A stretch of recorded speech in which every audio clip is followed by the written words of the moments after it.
Salam sejahtera, salam sehat jiwa bagi kita semua.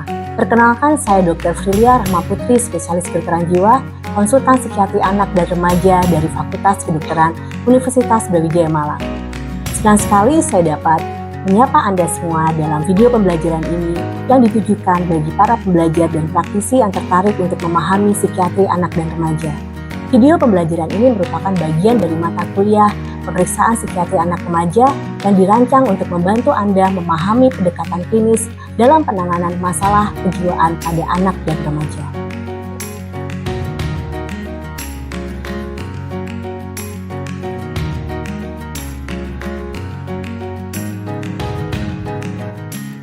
Salam sejahtera, salam sehat jiwa. Saya mengucapkan terima kasih atas kehadiran adik-adik pada kesempatan kali ini.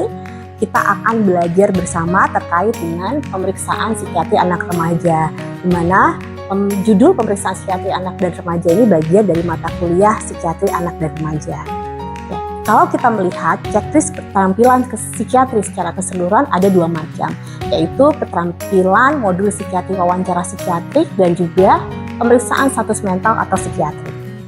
Maka yang diharapkan capaian pembelajaran pada mata kuliah ini, adik-adik mampu melakukan wawancara psikiatri terhadap pasien dan anak remaja, kemudian juga bisa melakukan konseling kepada pasien sendiri dan juga pada keluarganya. Dan juga tidak penting adalah melakukan pemeriksaan status mental secara sistematis. Kalau kita lihat nanti pembahasannya ada pemeriksaan psikiatri anak dan remaja, wawancara psikiatri anak remaja, pemeriksaan status mental anak dan remaja, serta evaluasi psikiatri anak dan remaja. Kita mulai dari pemeriksaan psikiatri anak remaja. Yang paling penting adalah untuk adik-adik nanti ketika bertugas di layanan primer adalah mampu melakukan rujukan. Dengan demikian, sangat penting untuk bisa mengidentifikasi apa alasan untuk melakukan rujukan. Kita harus menilai sifat dan sejauh mana masalah psikologis dan tingkah laku anak. Dengan demikian kita akan melakukan wawancara psikiatrik kepada siapa? Kepada orang tua, anak, dan anggota keluarga lain. Kalau misalkan pada kesempatan itu tidak didapatkan keluarga ataupun orang tua yang sifatnya adalah generasi pertama atau 3 generasi, maka kita juga bisa bertanya kepada caregiver-nya. Dan untuk pemeriksaan psikiatri anak remaja ini kita perlu untuk menggali keluhan saat ini dan juga riwayat masalah psikiatri dan medis anak sebelumnya. Sehingga diharapkan anak juga bisa menjadi informan yang terbaik tentang gejala mood dan pengalaman diri seperti adanya fenomena psikotik, kesedihan yang merupakan bagian dari gejala depresi misalnya, ketakutan karena dipengaruhi oleh ide paranoid, dan juga ada kekhawatiran yang dipengaruhi oleh kecemasan. Dan ini juga penting untuk kita dapatkan bahwa setidaknya anak bisa mengungkapkan lebih baik pada situasi permainan. Jadi sangat memungkinkan sekali tidak dalam bentuk checklist pertanyaan yang bisa diterapkan pada pemeriksaan psikiatri anak remaja, tapi adik-adik juga bisa mengajak bermain. Dan pada wawancara psikiatri anak dan remaja, kita harus lihat apakah respon anak itu sesuai dengan perkembangan umurnya. Dan kita perlu untuk menginformasikan apa sih tujuan wawancara tersebut gitu. Dan perlu menanyakan apakah orang tua telah memberitahu anak tersebut alasan untuk mendasari untuk ketemu dengan kita psikiater anak remaja atau ketemu adik-adik sekalian gitu. Karena seringkali anak tidak tahu alasan mengapa harus bertemu dengan dokter.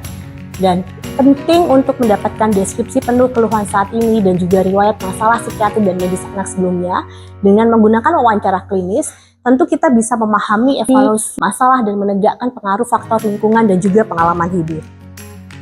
Kalau kita melakukan pemeriksaan bayi dan anak-anak, tentu ini punya tingkat kesulitan yang lebih tinggi daripada kita pemeriksaan pada anak pada remaja, di mana perkembangan kognitifnya tentu kalau di anak dia masih sifatnya konkret, sedangkan pada bayi mungkin kita hanya bisa memperhatikan memeriksa refleks-refleksnya. Sehingga bayi bisa dirujuk dengan alasan kalau dia sangat rewel, susah ditenangkan, ada gangguan makan, berat badan itu tidak naik, ada gangguan tidur, tingkah laku yang menutup diri dan tidak mau bermain, dan juga ada keterlambatan perkembangan. Ruangan harus cukup luas agar anak bisa bergerak, namun tidak terlalu luas sampai mengurangi kontak intim antara pemeriksa dengan anak. Anak yang lebih kecil itu akan lebih tertarik dengan mainan di ruangan, sementara yang besar sekitar mungkin kelas 6 SD yang perkembangan kemampuan abstraksinya sudah mulai terbentuk, ini juga bisa diwawancara dengan lebih nyaman tanpa menunjukkan keinginan bermain yang spontan. Kalau kita melakukan pemeriksaan pada anak sekolah, misalkan contohnya untuk anak-anak preschool, anak usia sekolah itu biasanya bisa menoleransi satu sesi itu sepanjang 45 menit. Maka ruangannya itu juga harus cukup luas agar anak bisa bergerak namun juga tidak terlalu luas sampai mengurangi kontak intim antara pemeriksa dan anak. Kalau kita lihat anak lebih kecil, maka mereka akan lebih tertarik dengan mainan di ruangan. Sementara yang besar mungkin bisa diwawancara dengan lebih nyaman tanpa keinginan bermain yang spontan.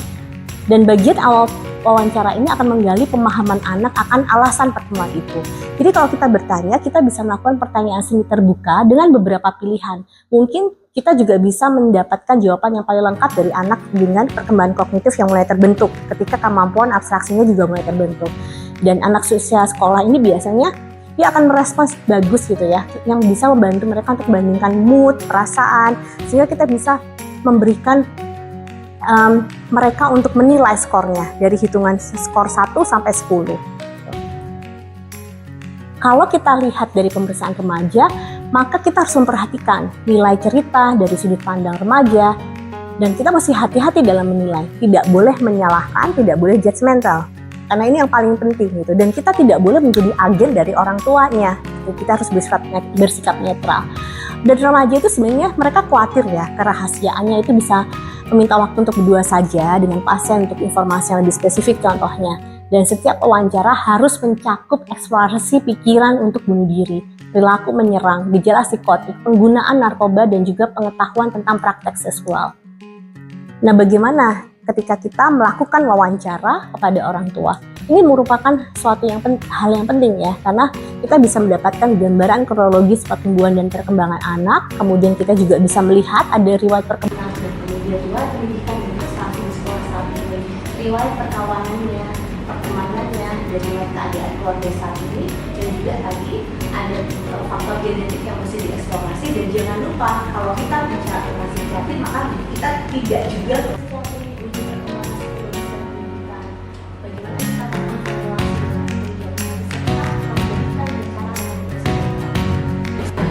kebayang kalau misalkan anak gitu ya, kira-kira mereka mampu nggak memahami diagnosis itu? Kira-kira menurut adik-adik? Ya, terima kasih dokter atas penjelasannya. Tadi dokter sempat menyebutkan tentang kunjungan terutama untuk anak-anak yang ke bagian pelayanan primer, di mana sebagai perusahaan dari kami menyediakan gitu pelayanan primernya. Mungkin ingin tahu saja dok, kira-kira berapa banyak atau berapa frekuensi idealnya seorang anak dengan orang tua datang ke dokter layanan primer, kemudian hingga kita untuk mengetahui oh ini perlu dirujuk atau tidak gitu. Jadi alasan bagi dokter primer untuk mengetahui alasan perujukan tuh idealnya berapa hari orang yang datang ke kita. Mungkin itu dulu kan. Terima kasih banyak. Baik, jadi kita harus dulu tingkat keparahan gejala. Tentunya sesuai dengan SKDI, kompetensi-kompetensi mana yang memang harus mampu laksana dan mampu diselesaikan di tingkatan yang primer. Dan ketika adik-adik melihat bahwa oh sepertinya ini bukan kompetensi saya, tapi saya harus mampu melakukan rujukan atau paling tidak memberikan tata laksana awal, ya kan? Jadi pada saat kita melihat kalau memang itu berdasarkan kompetensi kita, memang kita paling tidak memberikan tata laksana awal.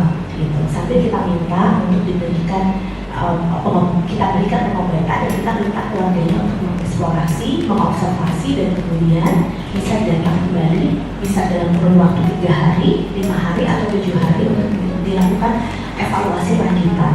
Nah memang pada kasus-kasus psikiatri anak remaja, karena kompetensinya bukan sepenuhnya punya adik-adik untuk jalan primer, tentu membutuhkan kompetensi tambahan ya untuk melakukan pemeriksaan yang sifatnya lanjutan gitu. Sehingga paling tidak yang dilakukan oleh adik-adik adalah mampu mengidentifikasi. Yang akan bertanya tadi adik-adik, ya silakan Alvan.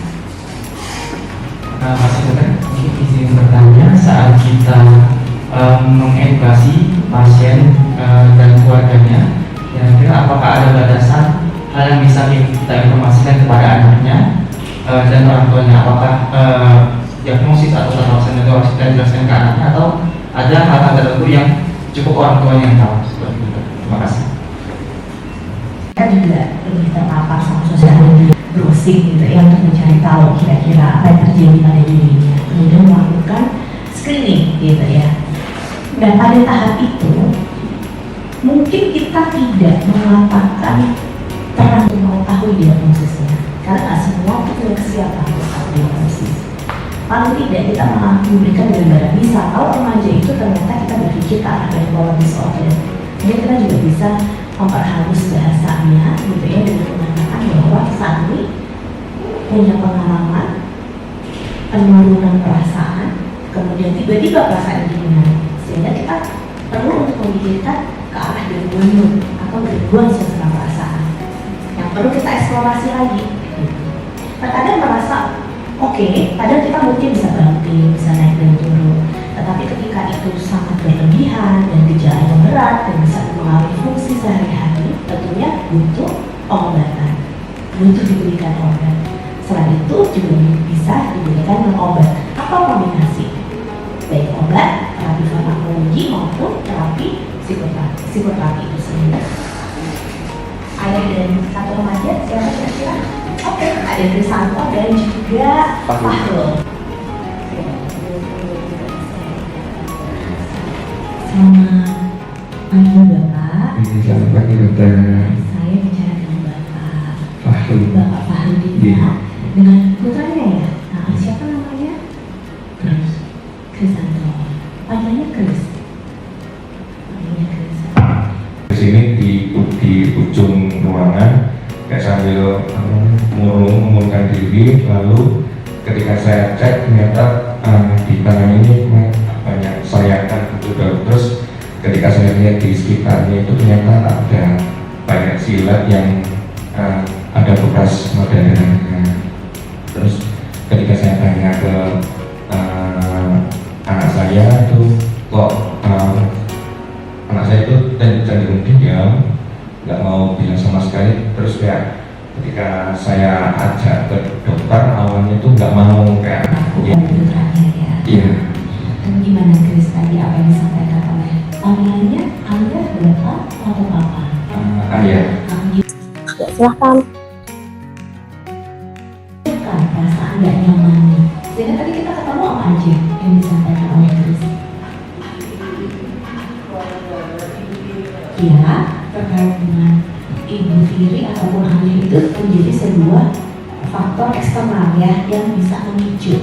Saat ini yang menjadi faktor risiko ya untuk memunculkan gejala gitu. Jadi dari hal seperti itu kita juga bisa lihat tadi ternyata Kris punya kesulitan untuk verbalisasi. Maksudnya apa verbalisasi? Untuk mengekspresikan apa yang dipikirkan, apa yang dirasakan. Berbicara ya dengan Kris, ternyata ada isu-isu yang nanti perlu Bapak sama Kris bicarakan gitu ya, karena terkait dengan relasi Bapak dan Kris itu menjadi salah satu sumber utama yang memunculkan emosi Kris itu merasa nggak nyaman gitu. Nanti kita coba observasi karena Kris merasa nggak nyaman dan susah sekali untuk meregulasi emosinya. Untuk saat ini saya akan memberikan pengobatan ya Bapak. Nanti obat yang saya berikan untuk mengatasi perasaannya supaya lebih nyaman gitu. Dalam pengobatan itu nanti saya akan berikan beberapa obat yang punya efek samping yang mungkin pertama-tama diberikan Kris akan merasa mual, tapi tidak selalu gitu, sehingga Kris tidak perlu khawatir untuk menggunakan obat ini ya.